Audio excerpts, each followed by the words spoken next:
tema muy importante en la parte general, de la medicina general. Así que, vamos a ver rápidamente. Pero vas a pasar, Leti. Dale, entonces. Bueno, como definición y clasificación, esta es una definición, ¿no? Es la elevación sostenida de las cimas de presión arterial por arriba de los niveles como normal. Eso es lo importante, ¿no? Ahí se ve. 140 sistólica y hasta 90 el índice de estudio para explicar. Esto es en Europa. Y para Norteamérica, 130-80. Y van a ver que esto cambia un poquito. Entonces, bueno, primero las preguntas generales. ¿Por qué es importante saber la hipertensión? Es el principal factor de riesgo, ¿no?, a nivel mundial para la enfermedad y la muerte, ¿no? 45% de las muertes por cardiopatía se deben a hipertensión. Entonces, obviamente, en su práctica médica, dentro de unos años, tienen que tomar muy en cuenta esto. Y no es un tema más, ¿no?, sino es un tema realmente muy importante. Entonces, bueno, otros datos, ¿no? Si el 40% de adultos mayores de 25 tienen hipertensión y, bueno, son datos que en África es mayor, en América 35, eso según datos de Estados Unidos, ¿no? Y, bueno, y es importante, tal vez lo más relevante, reduce el riesgo cardiovascular que tenga la cirrosis. En la práctica clínica lo más importante, ¿no? O sea, cuando una persona llega a un consultorio, con una presión, y pues, bueno, van a ver cómo diagnosticar, pero si diagnostican de eso después de unas 3-4 consultas con hipertensión, tratarla eso va a realmente disminuir la patología cardiovascular. Y eso es realmente muy importante desde el punto de vista de la práctica médica, ¿no?, general.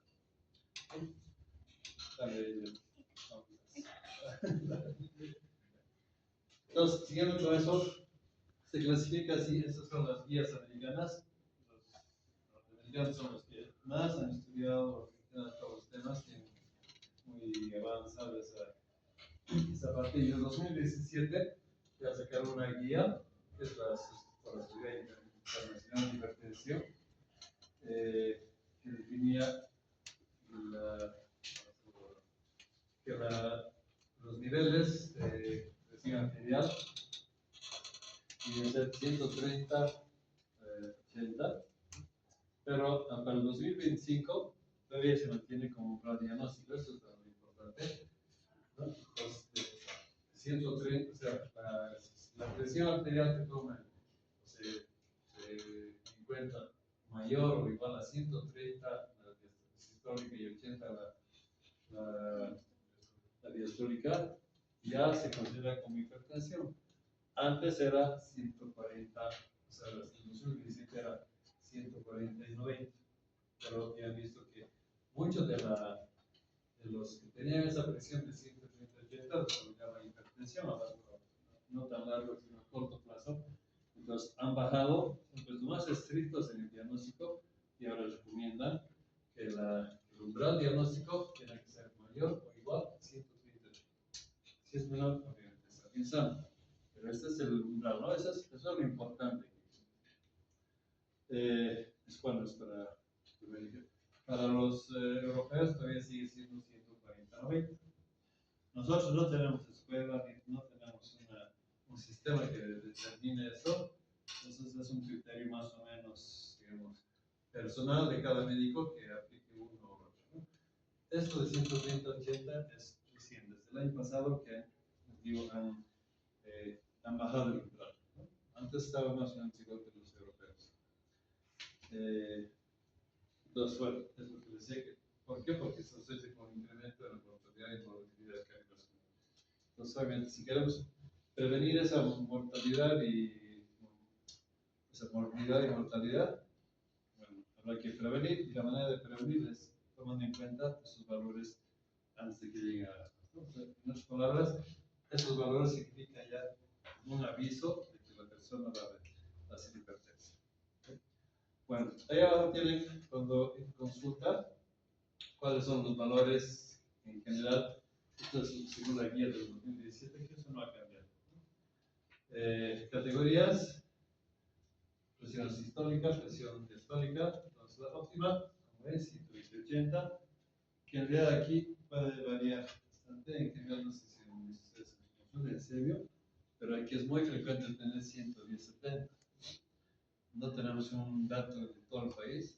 Entonces, tomamos el del libro, que es 120-80, que bueno, es en general óptimo a nivel del mar, pero aquí es poco menos, por las características, ¿no?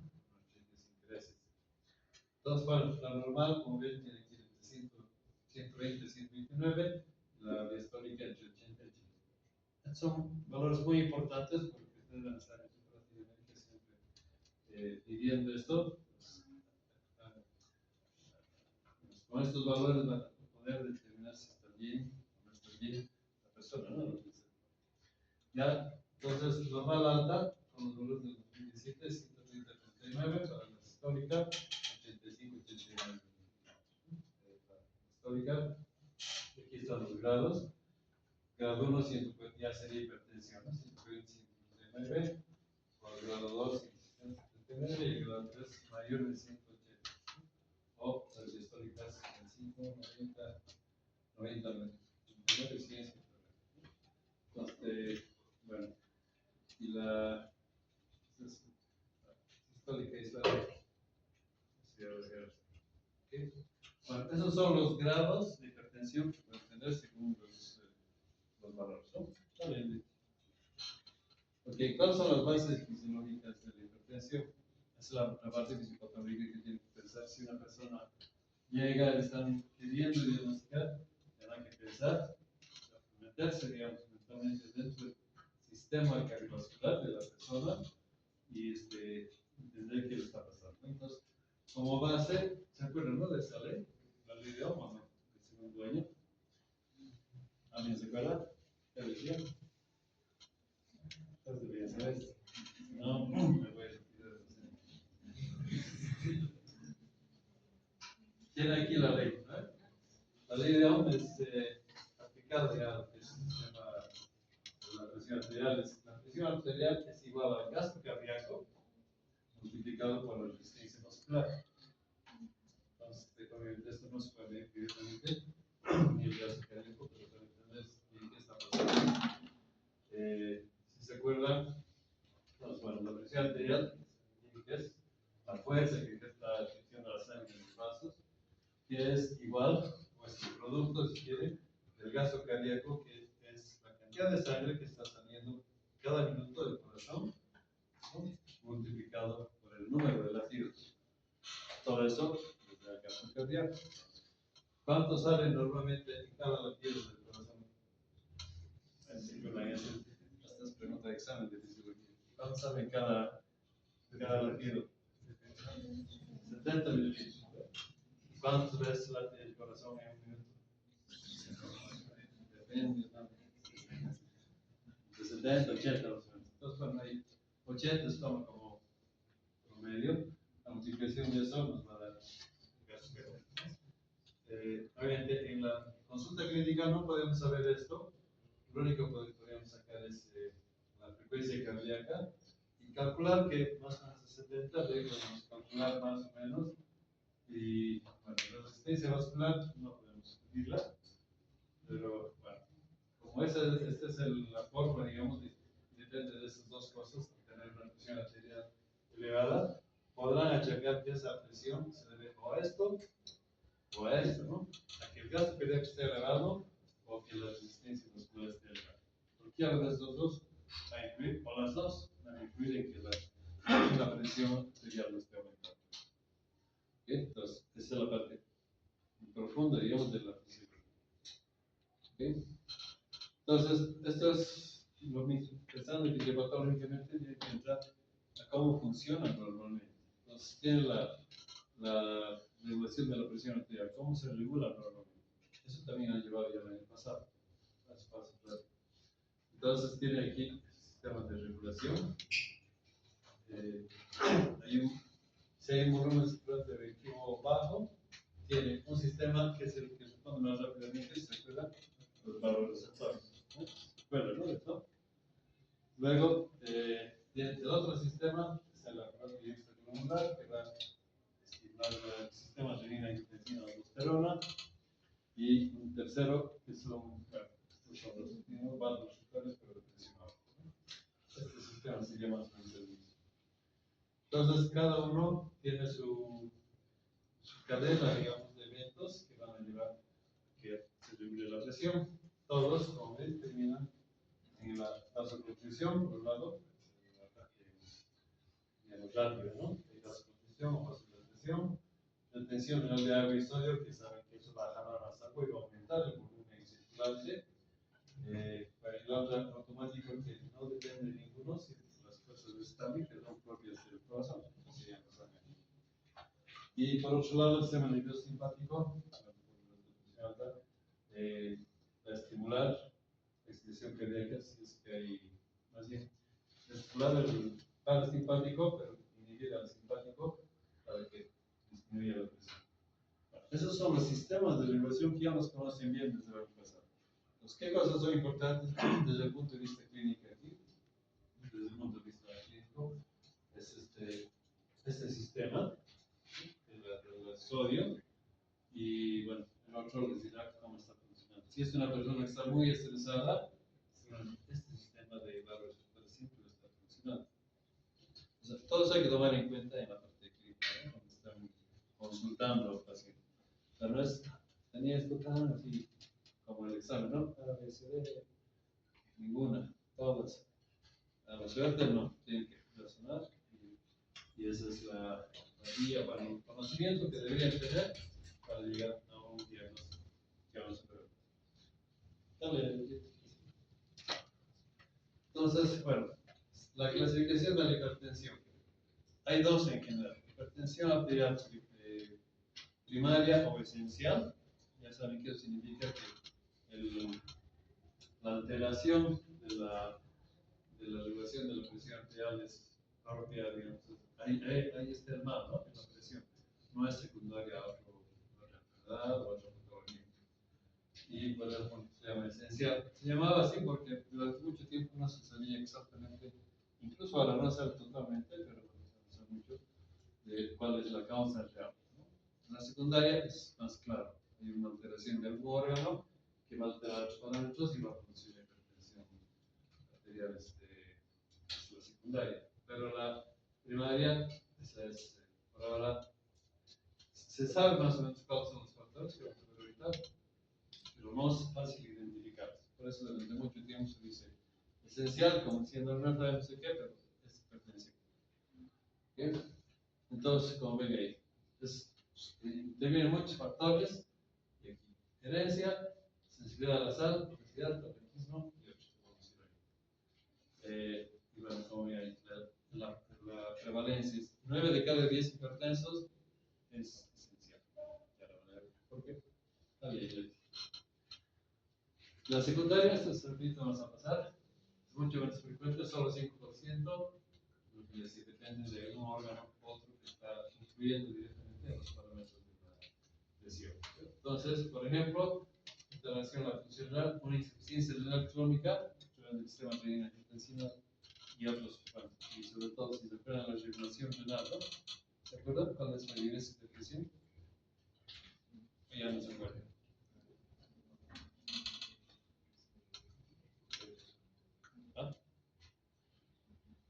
¿Se acuerdan cuál era la diuresis de presión? ¿O cómo el riñón por sí mismo regula la presión arterial? No, ese es el sistema, sí, la diuresis de presión. ¿Se acuerdan? ¿Aquí? Bueno, lo que va a pasar con la diuresis de presión, según fisiológicamente, tenemos que ver que la presión técnicamente va a estar constatado por un aumento, en este caso, del flujo sanguíneo. Por lo tanto, si está llegando a haber un aumento del flujo sanguíneo renal, aumenta el filtrado glomerular y aumenta la diuresis, por lo tanto, se elimina la orina y disminuye la presión. ¿Se acuerdan, no? Esa diuresis de presión, o sea, el riñón mismo regula al infinito. ¿Se acuerdan la gráfica de regulación de la presión arterial por renal? esa va a garantía que regula ese equilibrio, ¿no? Entonces, si aumenta la presión, va a haber más diuresis, y se va a ver. Entonces, si hay una alteración del riñón mismo, de su función, obviamente no va a poder regular, y por eso es una de las causas secundarias, ¿no? Una crónica como alteración como fuente de la hipertensión. Luego, obstrucción de la plaquetas a nivel de los riñones, cuando hay un tumor, una cosa que está presionando, genera por el sistema de retroalimentación, va a mandar al cerebro señales para que aumente la presión arterial, entonces una constricción en la arteria renal va a tener una hipertensión renovascular. Los órganos glandulares, igual suprarrenal como el aldosteronismo primario, ¿no? Que el exceso en la secreción de aldosterona va a producir un aumento en la reabsorción de sodio, disminución de potasio, si se acuerdan, con la función renal. Entonces, obviamente, eso va a retener más agua, aumenta el volumen, genera hipertensión, ¿no? Esos son los mecanismos secundarios. El feocromocitoma, que es un tumor que produce adrenalina, básicamente, ¿no? Es un tumor productor de adrenalina, de hormona. Entonces, obviamente, va a producir una vasoconstricción constante, y eso, por lo que decíamos hace rato, por la fórmula, va a llevar a un aumento de la presión. Igualmente, bueno, otras alteraciones en la función de la glándula de tiroides, que también van a alterar, ¿no? La tiroides altera el metabolismo. Sí. Ya. Hay algunos factores predisponentes de la presión arterial, de la hipertensión, pero los tiene una base poligénica. Esto es ya con una visión clínica. ¿Qué significa poligénica? Que es muchos genes participan en la hipertensión. Antes no se hablaba mucho de la genética, no se sabía, ¿no? Era esencial. Ahora ya sí se han identificado varios genes. Entonces, eso es uno. Lo otro es, hay múltiples genes, como dicen, con combinaciones, se han identificado hasta 120 loci. ¿Se acuerdan bien qué son los loci? No, tienen que volver a primero, ¿sabes? Genética. Los loci son los lugares de la cromatina, una cadena larguísima, unos lugares específicos de los cromosomas que van a los cromosomas en la cadena de ADN hay lugares específicos. Entonces, en 120 lugares específicos hay una alteración en la secuencia de los ácidos nucleicos que alteran la formación de proteínas y otros mecanismos para producir una presión arterial. Entonces, hay una asociación de la parte genética en 120 lugares, entonces ADN, bueno, esos 120 lugares alterados explican una parte de la hipertensión por herencia. Entonces, eso es padre o madre, alumno y en las distintas generaciones van a ir heredando la susceptibilidad a la hipertensión. Seguramente van a encontrar muchas familias que son padre hipertenso, hijo hipertenso, nieto hipertenso, ¿no? Si familias, a eso se refiere que hay una parte, o sea, no es lo más importante de la hipertensión, pero sí hay una base genética importante. Y otros factores predisponentes como sobrepeso y obesidad, sedentarismo, exceso de sal en la dieta y bajo índice de potasio, aparte del aumento de la ingestión de alcohol, ¿no? Esos son los otros factores coadyuvantes, digamos, a que se genere la hipertensión. Entonces, si hay una herencia, obviamente está obeso, su padre es hipertenso, está obeso, es altamente probable que sea hipertenso. No significa que va a ser, pero sí es la probabilidad, ¿no? Alta probabilidad. ¿Okay? Bueno, entonces aquí es lo que les decía. La interacción genética-ambiente, que es un poco la epigenética, no sé si han escuchado el término de epigenética, es como el ambiente va a ir modelando un poco, sin cambios grandes, pero sí modelando un poco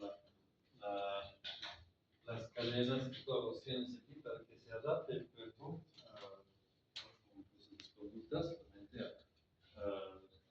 situaciones diferentes. Entonces, bueno, en ese sentido la hipertensión puede ser resultado de la interacción entre variaciones genéticas, factores ambientales, y, por ejemplo, estrés, dieta o actividad física. O sea, no solamente es la herencia de ella, sino si es alguien con la predisposición a hacer hipertenso y nunca hace ejercicio, pues probablemente va a tener hipertensión. O consume una dieta muy alta en grasa, igual. Entonces, esta interacción entre los dos factores se denomina fenotipos intermedios. ¿No? Fuentes, te van a ver todos fenotipos intermedios. ¿Saben bien lo que es el fenotipo? ¿No se acuerdan? Debería preguntar. Entonces, esos fenotipos intermedios son los mecanismos que determinan el fenotipo final, o sea, la hipertensión, en otras palabras, a través de la alteración del gasto cardíaco o de la resistencia de los cuerpos. Al final llegamos igual a la fórmula. Por eso está importante la fórmula cuando hacen una consulta. Entonces, bueno, ¿cómo interactúan aquí la parte genética y el medio ambiente? Como aquí están los fenotipos intermedios. Para empezar, tiene el sistema nervioso autónomo. Puede haber genéticamente una pequeña alteración en el sistema nervioso autónomo y va a generar hipertensión. El sistema renina-angiotensina, también si tenga una alteración que se desboca de su función reguladora, va a producir también. Estos factores endoteliales, como la presencia ¿no? de los vasoconstrictores, del ácido, bueno, ahorita no me acuerdo. Hormonas vasopresoras, los factores, ¿no? Adrenalina, acetilcolina, todo que ya han aprendido bien. El volumen de líquido corporal, tiene que estar muy bien regulado por el riñón, si se acuerda. Si hay una alteración en eso y está reteniendo mucha agua, entonces va a tener un edema generalizado no muy notorio, pero sí va a llevar a una hipertensión. ¿No? Hay un exceso en la excreción de sodio, va a alterar todo el volumen circulante. El sistema renal calicreína quinasa son proteínas que regulan también la vasoconstricción o vasodilatación, la actividad vascular por otros medios, la contractilidad cardíaca, el corazón débil, obviamente va a generar poca, va a expeler poca sangre y entonces la circulación general no va a ser buena, por lo tanto puede llevar a una hipertensión. ¿No? Lo funcional, como ya hemos hablado, y la estructura del mismo sistema que se usa. Estos son los fenotipos, o sea, una persona puede tener cualquiera de estas, digamos, un poco diferente del resto y sería encasillada dentro de ese fenotipo. Entonces, bueno, según los hipertensos van a pertenecer a alguno de estos fenotipos de los hipertensos esenciales.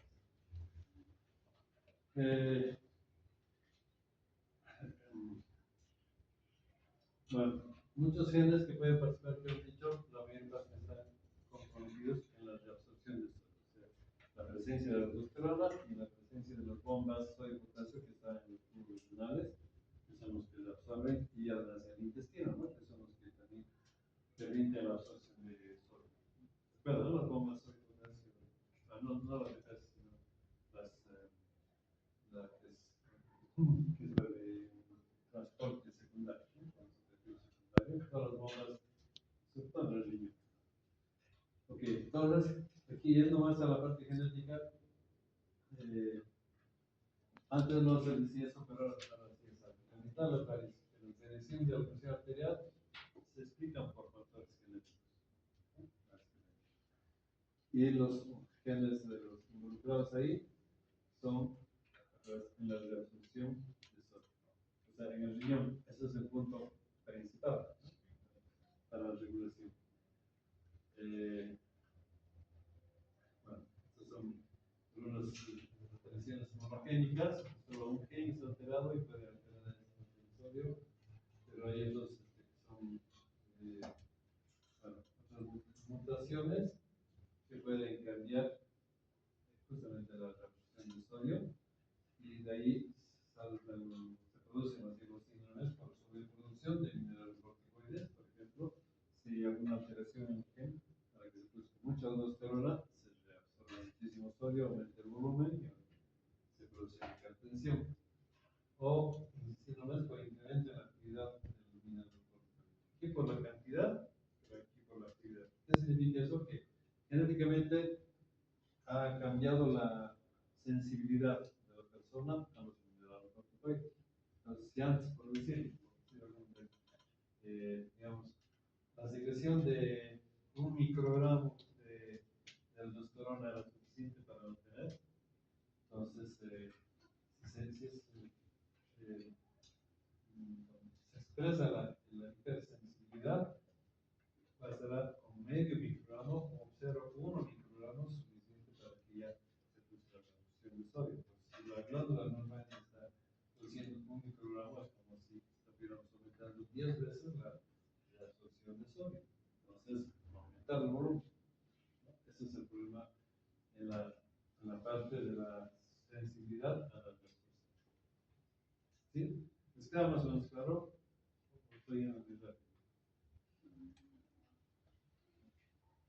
El del cine, porque también es tan sencillito, obvio, pero no sirve para hacer. ¿Qué dice?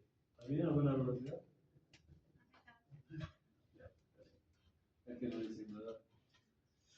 Entonces, bueno, lo que les decía, se dedica a todo el mismo, además, algo que responde a glucocorticoides, es una alteración en el cromosoma 8, que es, bueno, esta partecita porque es la parte genética muy puntual.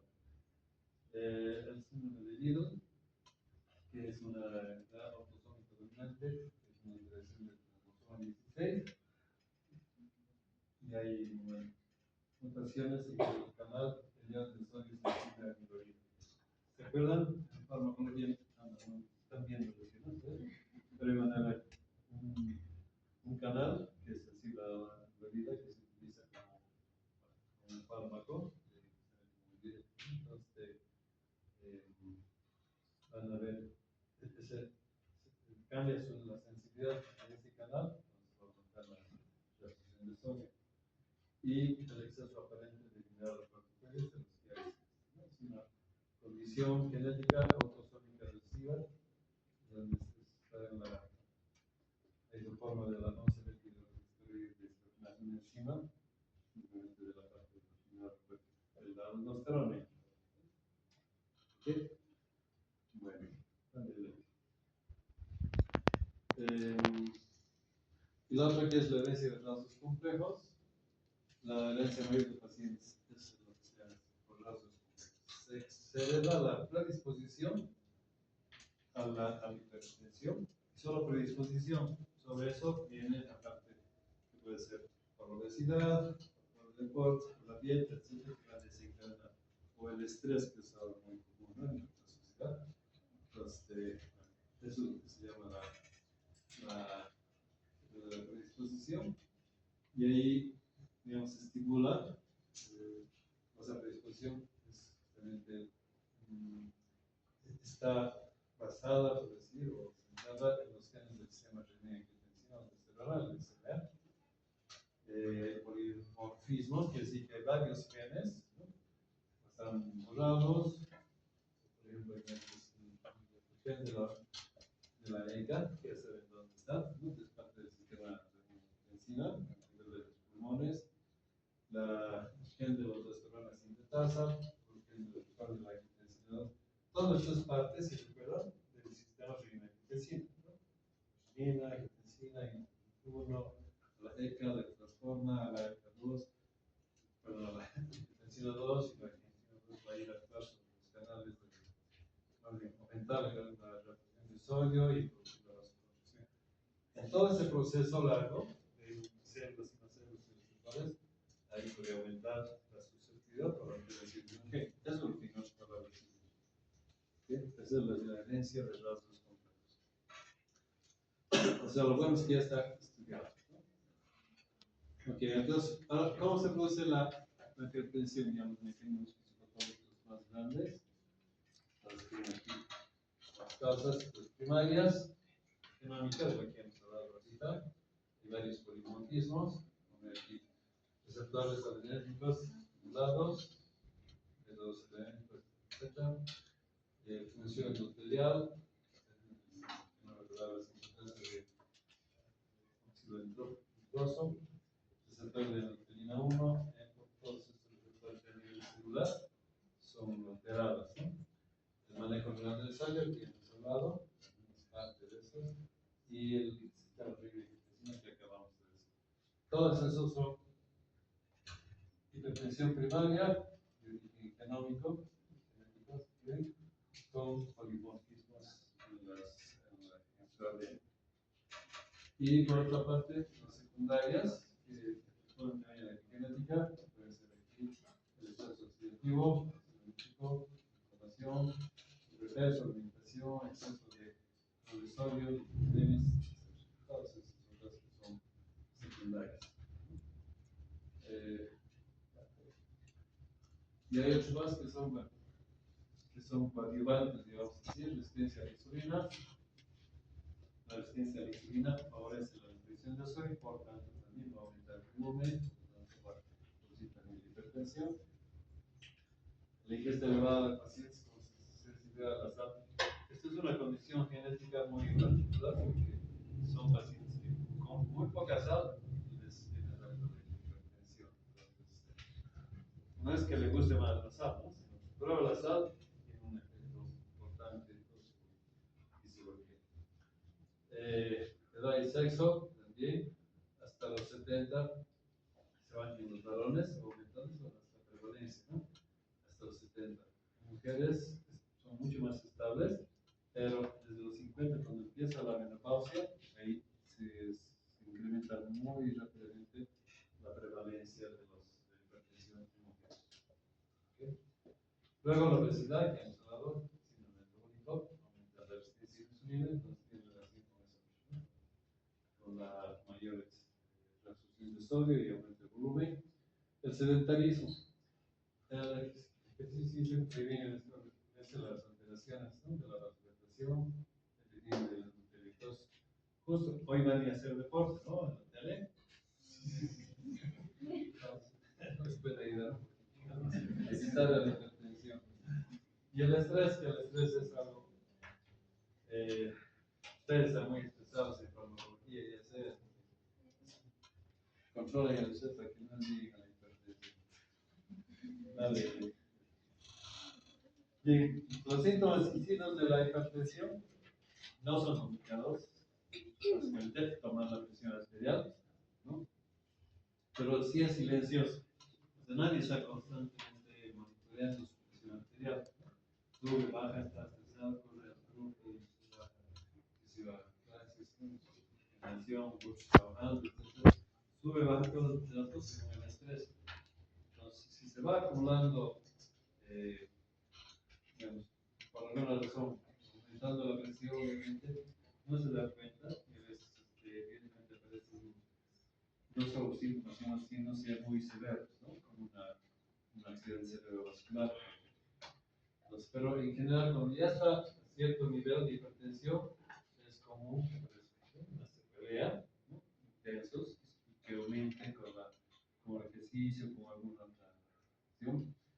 Hay acufenos, que se llaman, disminuidos, los fosfenos, ¿no? Que empiezan a ver luces, cierran los ojos y ven lucecitas, puede haber visión borrosa, a veces con dolor de pecho, con dolor lumbar, son menos comunes, pero estos son bastante comunes. Si una papás, mamás, abuelitos, si tienen hipertensos, la consulta que entonces, ¿cómo se hace el diagnóstico? Básicamente, en la medición de la presión arterial, ¿no? En la consulta, pero aquí hay un problema. Hay dos tipos de medición. Una que es en el consultorio médico y aparte una medición de la presión arterial en su casa. ¿Sí? Bueno, antes de pasar a la casa. Esto es importante. tiene que haber por lo menos 3 medidas separadas de la presión arterial, ¿no? Por lo menos con 2 minutos en 2 sesiones separadas, de 1 a 2 semanas.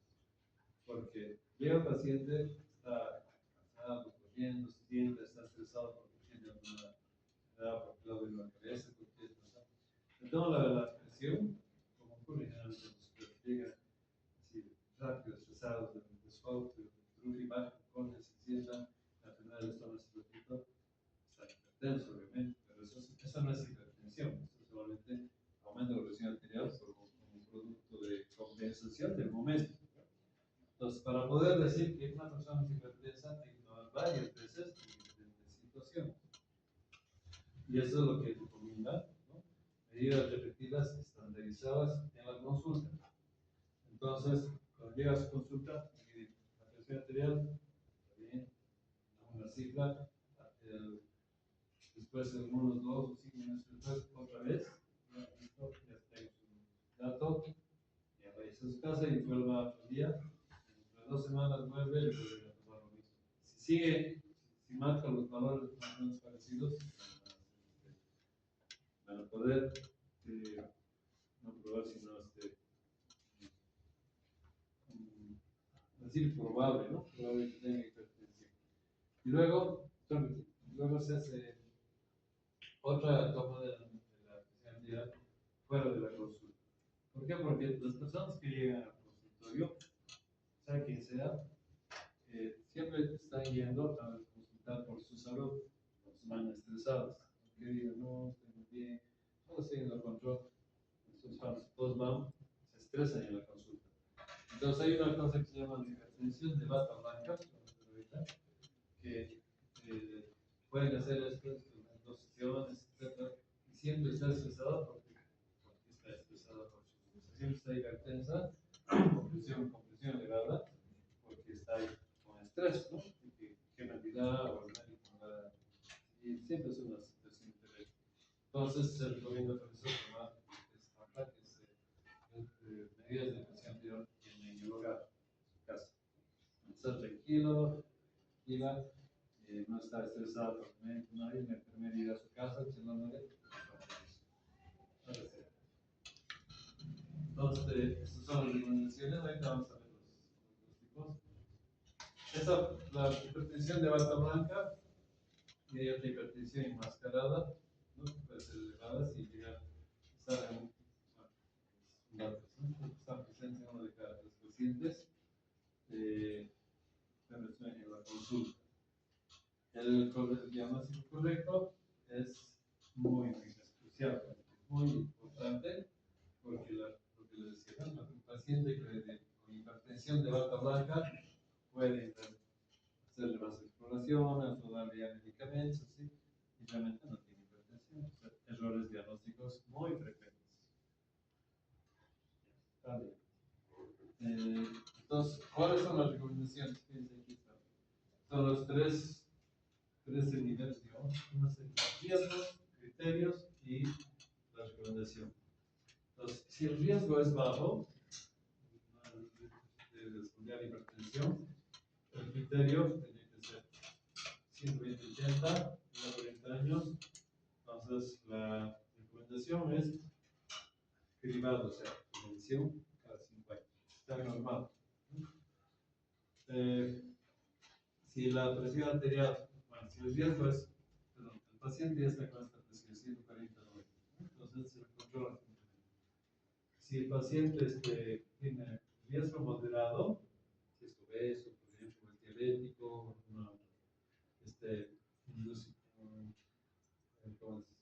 sugiriendo que va a tener una hipertensión, su presión está de 120 a 80 menos, pero tiene sobrepeso y obesidad, entonces hay que hacerle cada 2 o 3 años su control.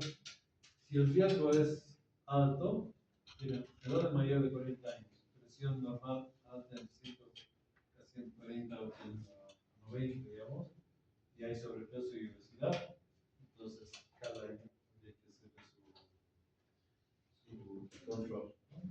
Sin tener todavía hipertensión, estamos 140 o 90. Luego, entonces, si tiene esa presión, confirmarán primero la hipertensión fuera de la consulta, en casa, en el parque, donde sea, y esos son los dos, ¿no? El mapa bomba. Hipertensión en su casa, en su hogar, y bueno, se programan repetidas mediciones repetidas fuera de la consulta. ¿Okay? Aquí tienen entonces, este es un cuadrito que les voy a hacer. Más o menos, tenemos un criterio claro de diagnóstico. La línea es presión arterial 130, 130, 80. Aquí es mayor a esto o menor, ¿no? Y allí está la consulta. Entonces, si una persona está con menor de 130, 80 y aquí en la consulta puede llegar hasta 130, 90, es normal. No le van a diagnosticar. Si este paciente tiene realmente menos de 120, 80, pero en la consulta tiene 150, 90, altamente probable que sea hipertensión de bata blanca, ¿no? O sea, ver la bata blanca le estresa y es suficiente porque le sube la presión. Pero si estás más de 130, 80 y tiene una presión 140, menos de 140, 90 en la consulta y afuera, su casa está con 130, más de 130, eso sería una hipertensión enmascarada. Por alguna otra razón está mostrando signos, pero valores menores. Y si en la consulta tiene hipertensión, presión alta sostenida, perdón, si tiene más de 130, 80 y en la consulta y en su casa, entonces aquí con certeza pueden decir esta persona es hipertensa. Ese es el único cuadro que realmente es hipertensa. ¿Okay? Ese es el proceso de diagnóstico de hipertensión. Y esta es la diapositiva, eso lo puedo pasar después. Vamos a medir con el osciloscopio, ¿no? Esa es la monitorización de la presión arterial del mapa bajo medida de presión para confirmar. A veces aquí hay algunas cosas importantes. La diferenciación entre hipertensión sostenida y de bata blanca. Si no están seguros, dicen tiene su sobrino que estudia medicina, que tome la presión, usted tome ese, no es el otro tome, que se vaya monitorizando todos los días, que cuando se levanta, ahí tómese la presión arterial. Que sea a la misma hora durante una semana, y si todos los días tiene 130, 100, por decir, es hipertenso, no es hipertensión. Estas son las condiciones de hipertensión de bata blanca es frecuente.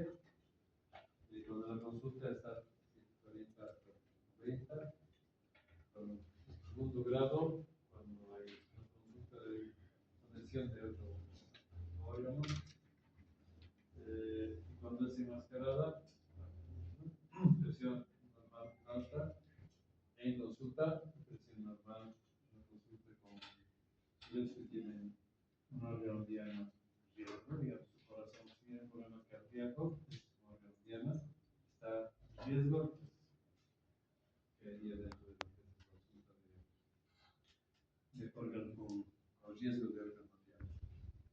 La hipertensión más está con presión alta porque está con miedo de su corazón, que falle, a que realmente sea una hipertensión. Bueno, entonces hay que ser bastante fino y delicado para decir quién es y tratamiento, hay muchos tratamientos, normalmente muchos son a repetir, pero en general se beta bloqueadores, los bloqueadores como calcio, como para reducir la oxidación, básicamente es eso. Competitividad de la vacuna, neutralizar el sistema angiotensina, sacar volumen con diuréticos, o diuréticos de potasio, para ver el fármaco o que se hace, ¿no? En general, este es el tratamiento farmacológico que se tiene que usar para prevenir y evitar que siga, no tenga la presión alta, porque eso a largo plazo va a generar lesión en varias zonas, ¿no? Primero el corazón y segundo el cerebro. Son los dos órganos más frágiles, digamos, ante la hipertensión. Esa es la hipertensión.